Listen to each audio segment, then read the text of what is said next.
chaud. On a juste quelques couvertures comme celle-ci. Beaucoup de choses me sont arrivées. Il n'y a qu'à l'école que je me sens bien. Je rêve qu'elle ait une chambre pour faire ses devoirs. Leçon 1. Ça, c'est quelle lettre? Depuis Jules Ferry, l'école est censée être obligatoire pour tous les enfants, âgés de 3 à 16 ans. Qui c'est qu'il y a des enfants scolarisés qui dorment à la rue? Ils sont 30 000 en France, à l'école le jour, à la rue la nuit. Après l'hiver, les enfants sans toit de Victor Hugo, de nouveau à la rue. Dormir dehors tue, des logements pérennes, vite. Ah, t'as été rapide, donc. L'école, elle s'adapte. Ah, mais t'as fait que le premier. On n'est évidemment pas tous sur un pied d'égalité, mais on donne les mêmes chances à chaque élève. Sans abri, l'instruction est la seule chance des écoliers de la rue.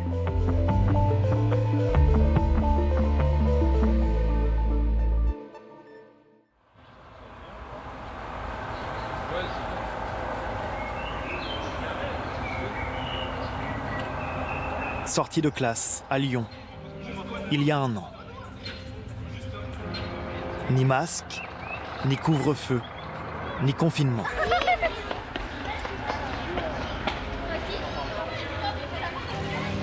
À l'heure du goûter, il ne devrait y avoir que l'insouciance des enfants.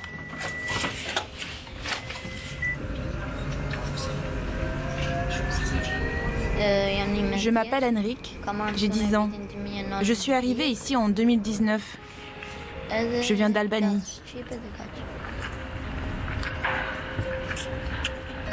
Chaque soir après l'école, Henrik traverse la ville en bus pour rejoindre un parc au milieu d'une cité de Vénissieux.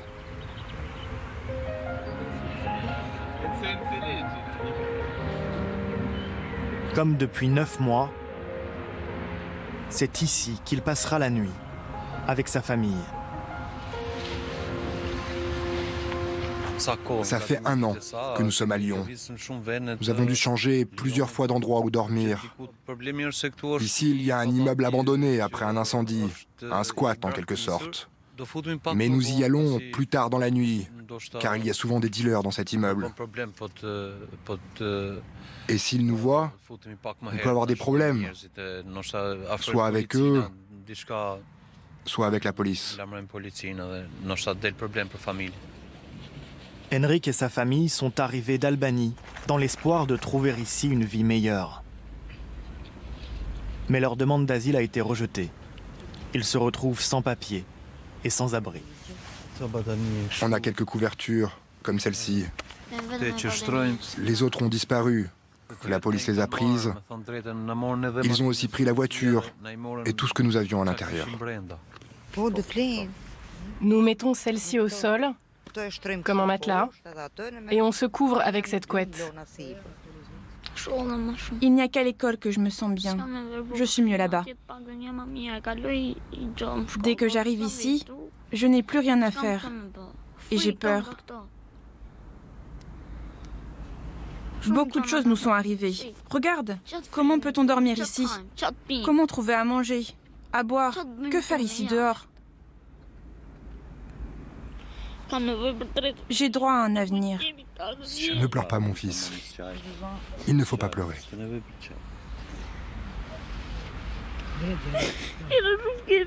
Je veux une maison, avec ma chambre à moi. On nous a tout pris, même la voiture. C'est le seul endroit où je pouvais dormir. Je veux une vie meilleure.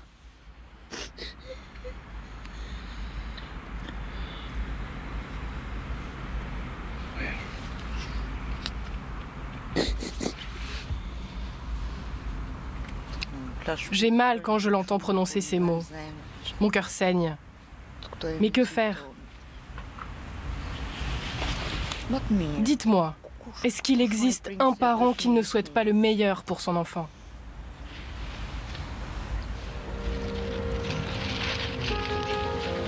Une nuit de plus, à chercher la chaleur dans les bras de son père et trouver quelques heures de sommeil avant l'aube.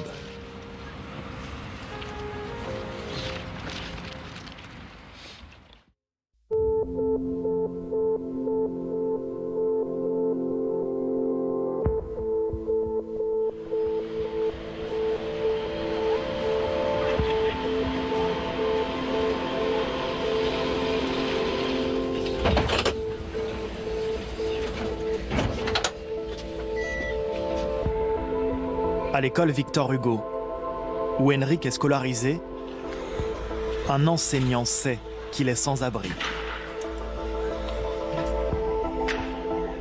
J'ai vu qu'il arrivait le matin avec sa capuche remontée, les yeux comme ça, complètement fermés, les mains dans les poches. Mais c'était pas un gamin apeuré, c'était un gamin qui était content d'être là. Parce que l'école, ça reste un repère, quoi. Pour lui, il dit « Ah bah oui, il y a d'autres enfants de mon âge, je peux faire des choses et puis s'échauffer, donc c'est bien. » C'est un gamin qui s'accroche bien et qui travaille. C'est vraiment un élève, donc c'est étonnant pour un élève qui n'a pas fréquenté l'école longtemps. Et ça, c'est plutôt une bonne chose, parce que souvent, on a des élèves qui arrivent, qui sont un peu en vrac et qui n'ont pas des réflexes d'élèves. Mais lui, voilà, il a un travail, il le fait, il est content quand on lui dit que c'est bien, il n'est pas content quand on lui dit que c'est mal, donc il est dedans, quoi. Le professeur veut aider son élève. Et il n'est pas seul. Un collectif de parents a décidé d'interpeller les habitants du quartier sur la situation d'Henrik. Voilà. Ici, c'est bien ? Ouais. Alors, il faut que tu la replies. Après l'hiver, les enfants sans toit de Victor Hugo, de nouveau à la rue. Dormir dehors tue, des logements pérennes, vite. C'est que tout le monde soit informé et c'est de cette façon-là aussi qu'on fait pression sur les pouvoirs publics. Parce que qui sait qu'il y a des enfants scolarisés qui dorment à la rue ?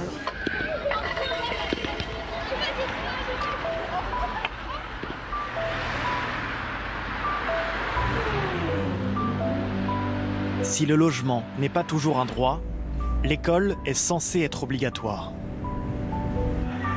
Mais au XXIe siècle, il reste encore des enfants qui n'en connaissent pas le chemin. Pour les mettre sur la voie, il faut savoir ouvrir le dialogue. On va voir maintenant là le lieu où vivent une bonne douzaine de familles dans un bâtiment industriel en friche.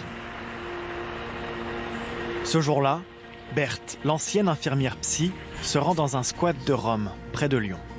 Je crois que nous arrivons sur place et qu'il y a un petit comité d'accueil.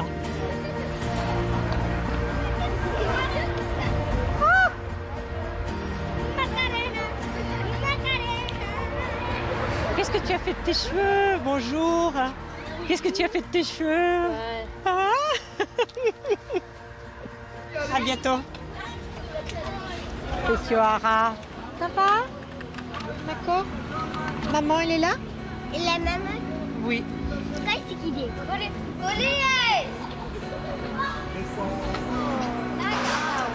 Ces enfants sont arrivés récemment de Roumanie avec leurs parents et vivent ici, entre les décombres et les points d'eau bricolés à même le sol.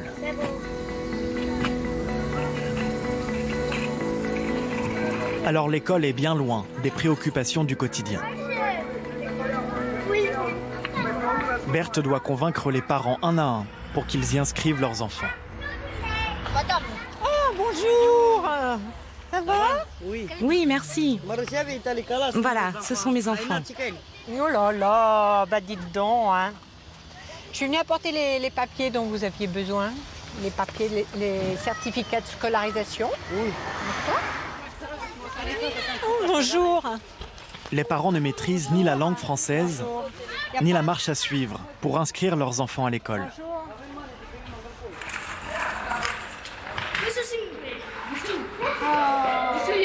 Les enfants du squat vivent entre eux, coupés de la société.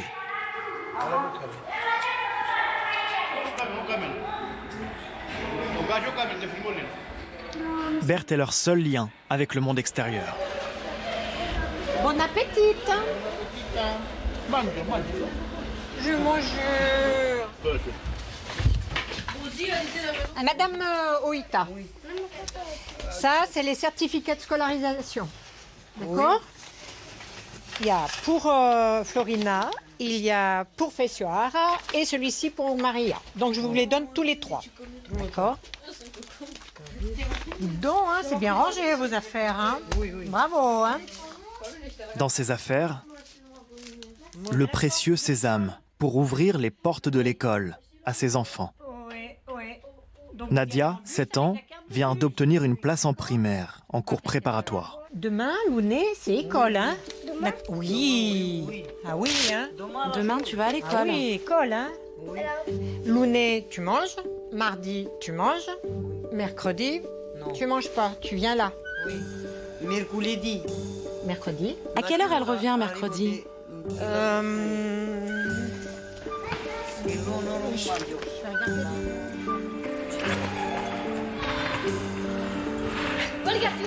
Quand j'étais gamine, il y avait des gens du voyage qui venaient dans le village dans lequel j'habitais. Et les enfants intégraient l'école à côté de moi. Ils étaient dans la même classe. Il n'y avait aucun papier. Et les enfants prenaient ce qu'il y avait de bon dans une journée d'école, 2 journées d'école, 3 journées d'école. Bon, aujourd'hui, quand on leur fait attendre 3 semaines, 15 jours, c'est toujours ça de perdu. Un enfant, ça apprend très très vite, mais pour peu encore qu'on les mette dans un lieu et un endroit où on apprend. Au revoir. Ciao, ciao.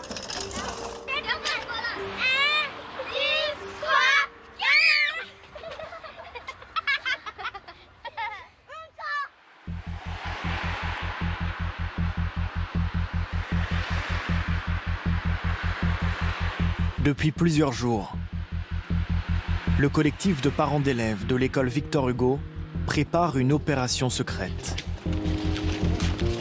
Mettre la famille d'Henrik à l'abri pour la première fois depuis son arrivée en France. Oh, salut Michael. Tout le monde se retrouve. Vous êtes arrivés. Tu vas bien? Salut Henrik. Salut, c'est toi. Ça va et toi? Ouais. Bonsoir. Enchantée. Bonsoir madame. I told you at 9 Je vous ai donné rendez-vous à 21h parce qu'il y avait un cours de gym avant. Leïla, membre du collectif Jamais sans toi, a obtenu les clés du gymnase auprès de la directrice de l'école.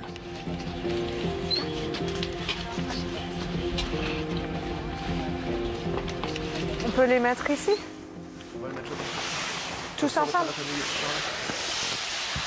Henrik, ses 3 frères, ses parents et sa grand-mère vont passer la nuit ici. Ils dormiront sur les tapis de gym de l'école. Tu veux, on retourne, non? C'est pareil. On fait des choses illégales, on le sait. Occuper un lieu sans aucune permission, on sait que c'est pas légal. Et voilà, et en même temps, ils sont en demande d'asile. Ça ne bouge pas. On comprend pas pourquoi. Donc on leur rappelle que, du coup, ils sont là, ils sont toujours dans la rue, ils attendent. Qu'est-ce que vous faites?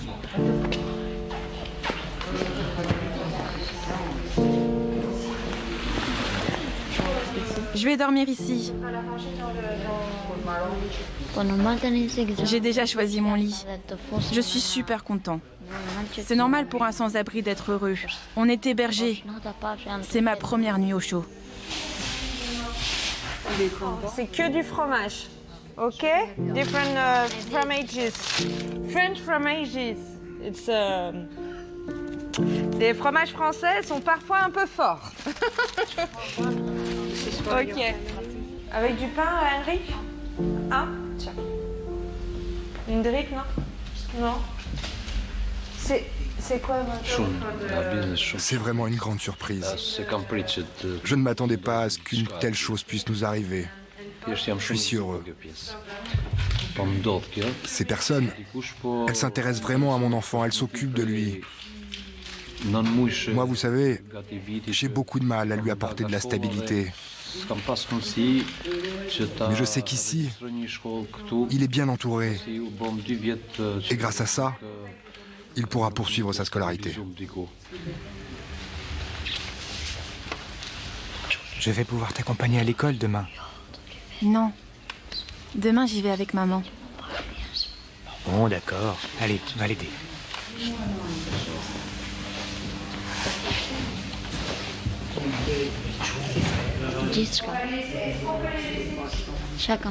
Après tout ce qui s'est passé ces derniers mois, je suis tellement content que je trouve pas les mots. Du chauffage, un repas, un matelas. Cette nuit, les problèmes d'Henrik resteront dehors.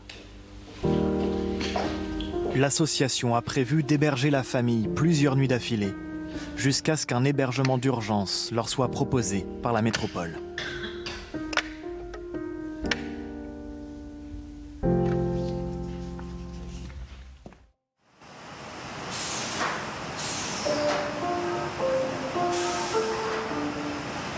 Février 2021. Un an plus tard. Le coronavirus s'est installé. Une difficulté supplémentaire dans la précarité. À Fezzan, la famille Oïta a quitté un squat pour un autre. Son errance l'a conduit vers une ancienne école désaffectée, dans les fumées toxiques de la raffinerie. Lève-toi, ma chérie, il faut aller à l'école. Allez, chérie, c'est l'heure. Je trouve pas mon cartable. Grâce à l'aide de Berthe, Camélia a pu maintenir ses enfants dans la même école après le déménagement.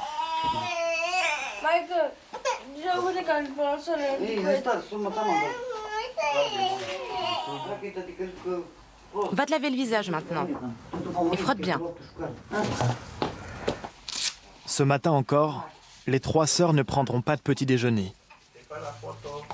Pour Indonésia, Nadia et Narcissa, il est temps de se mettre en chemin.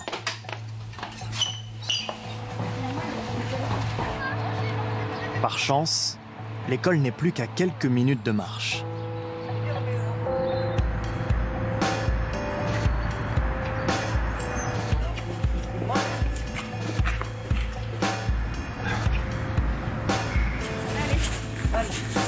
On y va?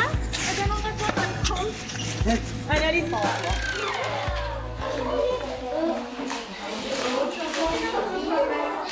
Donc, leçon 1. Comment il peut s'écrire? Nadia? I, oui, ça c'est le I. Et ça c'est quelle lettre? N. Très bien, et ça fait quel son ça? Alors, Nadia, c'est quel son ça? Le I et le N, c'est 1. Et vous avez vu là, il y a des... Dans sa classe de CP, Nadia est assise au premier rang. Images. Cette année, elle relève un défi de taille. Apprendre à écrire. Alors, première étape, tu écris le A, le I et le... Tu l'as dit tout à l'heure, N. Très bien. Tu l'écris plusieurs fois. D'accord? Vas-y, essaye. Célina, c'est très bien. Toujours sur le côté blanc. Allez, deuxième petit exercice. Dans la classe d'à côté, cours d'algèbre pour les élèves de CM2. Ici, Indonésia est une élève presque comme les autres. Écris chaque somme sous la forme d'un nombre décimal. Alors, exemple, si je vous dis 2 plus 3 dixièmes plus 5... Elle n'a jamais étudié les mathématiques avant d'arriver en France. Donc ça ne m'inquiète pas. À 10 ans, le retard accumulé est difficile à rattraper, mais elle s'accroche. Indonésia est arrivée l'année dernière, juste avant le confinement. C'est vrai qu'en CM, ils arrivent déjà avec des bases, avec des notions qui ont été travaillées avant, qui sont acquises, et on avance. Là, avec Indonésia, on axe vraiment sur la lecture, sur l'écriture, sur le graphisme. Elle a envie de travailler, elle a envie de bien faire. Quand elle a fini une activité, elle me le montre. Elle a envie de me montrer qu'elle a travaillé, qu'elle a fait des efforts, qu'elle a essayé. Oui, elle est volontaire, elle est demandeuse.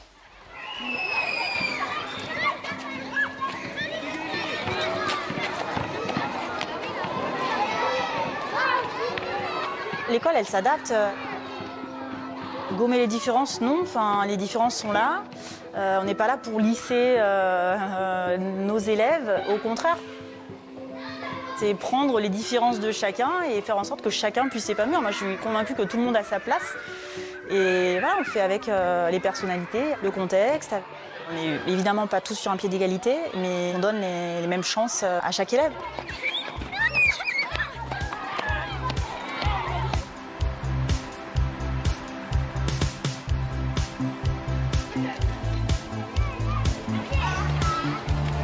Quand l'école est finie, au squat, il faut tromper l'ennui.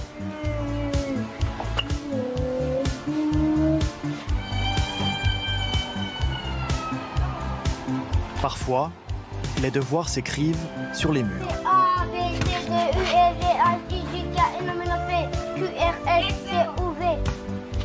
Oh non, c'est pas comme ça.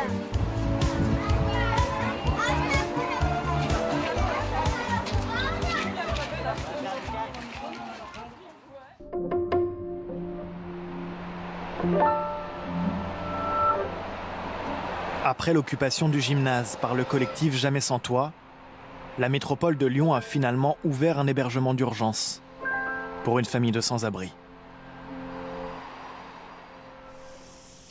Henrik, fais coucou à la caméra. Henrik a désormais un bureau pour faire ses devoirs. Depuis le premier confinement, il est logé dans cette chambre d'hôtel avec ses parents. Son père filme ce fragile instant de bonheur. Les choses ont beaucoup changé depuis que je suis arrivée ici. Ce n'est pas très loin de l'école. Le trajet est moins long. Et je suis plus en forme pour apprendre. À l'école, Henrik alterne les cours de CM2 avec ceux de la classe UPE2A, réservés aux élèves qui apprennent à parler français. Et bien ça y est, tout le monde est là? À toi, Henrik? Aujourd'hui, c'est lundi 24 janvier 25. 2021. 25. Ah, c'est 25. Janvier 2021. Janvier. A, N. Tu as écrit ton prénom et la date, quoi, Vanessa? V. Tu as écrit? Je ne sais pas quoi écrire. V.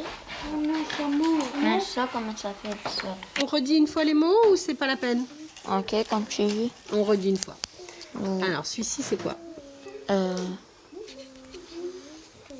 Une étoile. Étoile. Voiture. Voiture. France. Alors, c'est pas France, ça pourrait être France, mais c'est drapeau le mot. Est-ce que tu trouves que c'est difficile, toi? Sophie Buisson est une enseignante spécialisée. Ou à entendre les sons en général?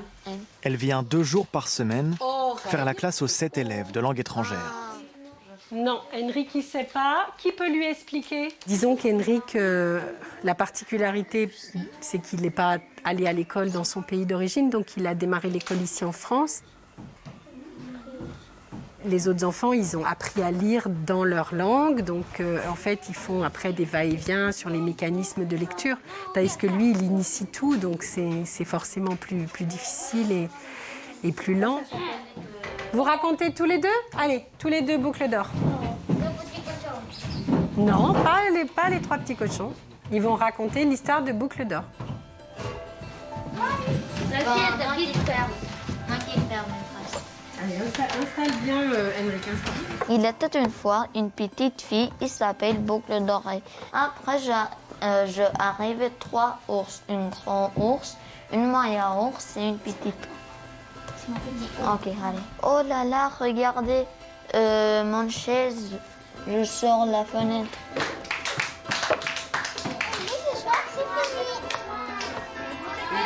Grâce à ses progrès en français, Henrik n'est plus seul à l'heure de la récréation. Entouré de ses camarades de jeu, il peut enfin vivre sa vie d'enfant.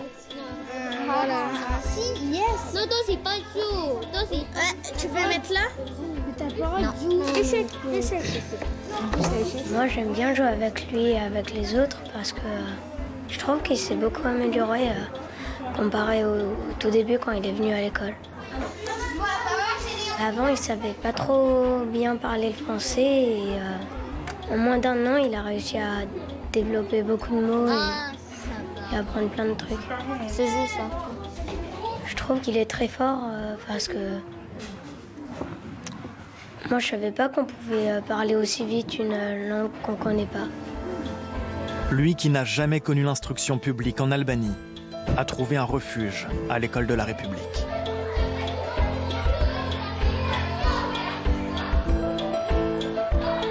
Victor Hugo a dit « Chaque enfant qu'on enseigne est un homme qu'on gagne ». Une leçon d'humanisme qui reste valable pour Henrik et les écoliers de la rue.